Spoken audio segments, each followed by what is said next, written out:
and welcome to the 3D Blu-ray Bunker. This is a place for us die-hard fans of 3D, where I look exclusively at 3D Blu-rays, not to do a movie review, but to focus almost entirely on the quality of the 3D, with maybe just a short word at the end about the film itself. And this time I'm looking at the 2012 entry into the Universal Soldier series, Day of Reckoning. This one was shot in native 3D and it's got an aspect ratio of 2.35 to 1. So I think it's generally good news with this one because the native 3D here isn't afraid to show itself off, and for the most part it feels like the cameras were spaced sufficiently far apart for the 3D to be extremely clear and strong. This isn't one of those 3D films with wishy-washy 3D, but it's bold and very apparent. And starting with the two returning franchise old boys, Van Damme's face is super solid here and full of volume and spatial detail. The same goes for Lundgren, and I think the 3D does emphasise the age that's now carved into their faces. And I do wonder if some actors felt a little bit uncomfortable about being filmed in 3D, as it can certainly show off wrinkles and maybe thinning hair much more than 2D does. These guys aren't actually the stars of this film. That's Scott Adkins, who gets the same treatment in the close-ups on his face too, full of detail and volume in strong 3D. The film opens with a couple of views that I think are interesting in 3D. Firstly, this view, it might be a little bit disconcerting in 2D. I mean, you understand that the camera is tilted through 90 degrees and that it's just a slightly arty shot, no problem, but in 3D that disconcerting feeling is quite a bit stronger. At least I think it is, because it's mildly messing with your understanding of the view, but in an extra dimension. I don't mean to say that it's actually confusing, you immediately understand what you're looking at, but there are probably just a few extra neurological connections that have to zip around your brain to make spatial sense of it.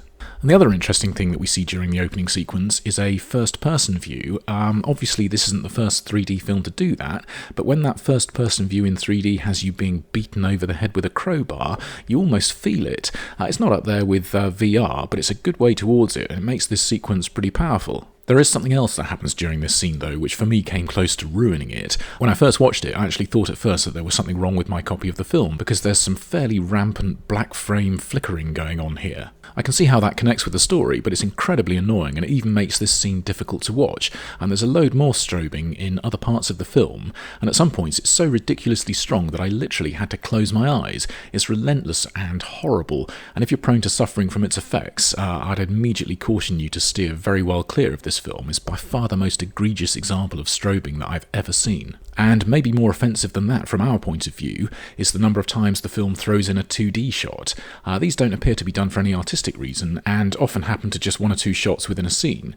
So all of these views are in 2D.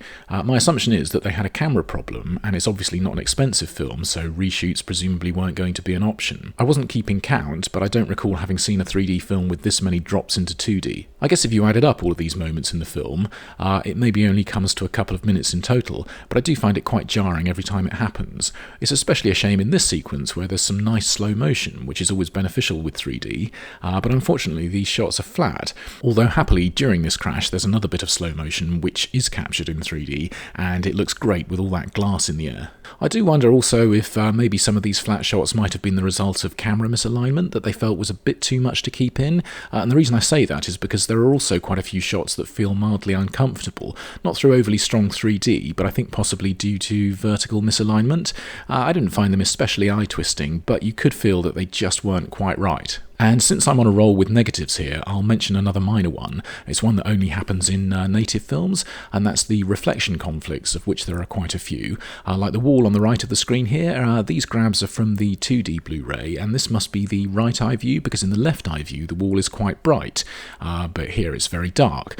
I know that doesn't sound like a big deal, and it isn't really, but these things do leap off the screen. My favourite one of these is in this shot, which weirdly, unlike the last one, this looks like it's the left eye view, because in the right eye there's a thick black line running across in between those two ceiling lights that's reflected out of existence in the left eye view. And the reason I like this one is because at this exact moment Scott Adkins' line is I'm seeing things that aren't even there, which does seem strangely appropriate. And my last bit of moaning I think is to do with this shot. Not only are there some reflection conflicts in the car's interior, but much worse than that, it's actually inverted. Left and right eye views are the wrong way around. Still, there was one of these in the Avatar Avatar Blu-ray, so I suppose it's fair to give a pass to these budgetary underdogs. So that was it for the negatives, and like I say, they don't really represent a particularly significant percentage of the film's running time, but you do notice them. The rest of it, though, is all very good. I thought there was a surprising amount of quite creative stuff going on in 3D, like these playing cars. It's a smart move to put them on a glass top, so there's plenty of depth in this fairly minor shot, or getting a view here from up in the ceiling amongst the lighting. It feels like they put the camera up there because it would make for a fun piece of 3D, which it does. There are some strong top-down views during a fight scene. These look great in 3D, although maybe the film cuts back and forth from this view a bit too quickly to get the most out of it. And I liked seeing our man's post-crowbar face reflected in multiple shards of the shattered mirror. It's a really nifty little bit of 3D, and with its really strong 3D coupled with what's being reflected, i.e. the state of his head, this is a far superior multi-mirror shot to a similar one in The Three Musketeers. Even better than those, I think, is this shot of him in the house, where the empty space of the room is strongly brought out by the 3D to emphasise the new emptiness of the house. I mean, this is 3D being used as a legit storytelling device in a Universal Soldier movie. It's a lot more artful and smart than I might have expected it to be. And this is quite creative too. I've seen plenty of 3D films showing the view beyond an open door, but even if it's simple, it does increase the effect by having the character standing in a second open doorway in the background. And not only that, but they've thrown in that shaft of light for good measure. This is another excellent 3D shot. As well as that, it's also pretty surprising how the film goes very light on overt pop-out shots. Again, I'm probably bringing my own prejudices and assumptions into play, but I'd have expected a film like this to have been a lot more obvious and in your face with its use of 3D. There are a few gunshots, of course. It's the most used shot in 3D cinema, but they're not super eye-poking views, and this gunshot is mostly behind the screen, but still with a very strong feeling of depth to it. There's a bit of mild pop-out with the torch here too, but I don't think the film ever gets close to being gimmicky with things in front of the screen. Maybe there is a more obvious pop-out moment with the axe here coming through the door, which has to be a reference to The Shining. In fact, just around that homage home, I think the significant room number in The Shining was 2-something-7, so it's a double tribute in a single shot. Actually, the film was co-written and directed by John Hyams, whose father, Peter Hyams, directed the classic Capricorn 1, which has a scene in it that references Kubrick's Dr. Strangelove, so Kubrick homages must be a family thing with these guys. That leads me to a quick aside, which is that with all its Steadicam shots in those corridors and the maze and its own legendary axe scene, maybe The Shining would be a good candidate to put on a wish list for legacy post-conversions. It's never going to happen, obviously, but it could be fun, even if only to make Kubrick spin in his grave at what I'm sure he'd see as such vandalism of his craft. Anyway, there's another cool view in this sequence when we see the Axeman through the hole that he's just made in the door, in what probably required the exact perfect interaxial, not too much, not too little, to get this shot to work as well as it does. And speaking of those corridors in The Shining, there are several in this film, all looking good in 3D, stretching away deep into the screen, and they're especially effective with the camera moving along their length, and it doesn't sound like much, but I think having him walk past the camera adds quite a bit to the 3D effect here. And I think the best version of this view is in a corridor of sorts, the one formed amongst the hanging meat here.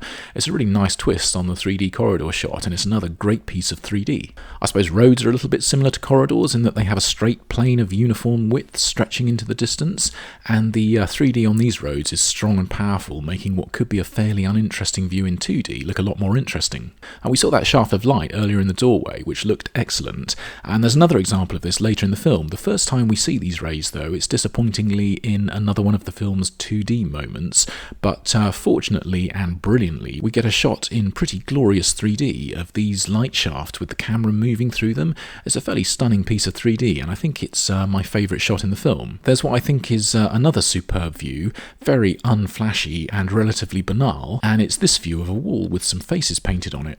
What I love about it is the sense of space that's created in between the two walls. You can probably see fairly easily from this image that there are two walls at right angles to each other, meeting in the middle of the screen, but it's one of those shots where the reality created by seeing the view in 3D is utterly transformative. Something I've mentioned many times is how good vegetation can look in native 3D, and I know it doesn't look especially interesting here, but I always think that one of the great things to see in 3D is a shot that's absolutely filled with detail, and these views look so incredible because there are literally tens of thousands of leaves all sitting precisely correctly in their own space. I find this sort of thing strangely beautiful. There's maybe a surprising amount of solidity to the cars in the film too. They've got the same sort of amount of volume to them as those faces. I'm not at all knowledgeable about cars, but it's good to see another Mustang Ford looking fantastic in another 3D film. There was one in Julia X and Need for Speed, of course. It's such an iconic vehicle that I'm glad it's been shown off so well in 3D a few times.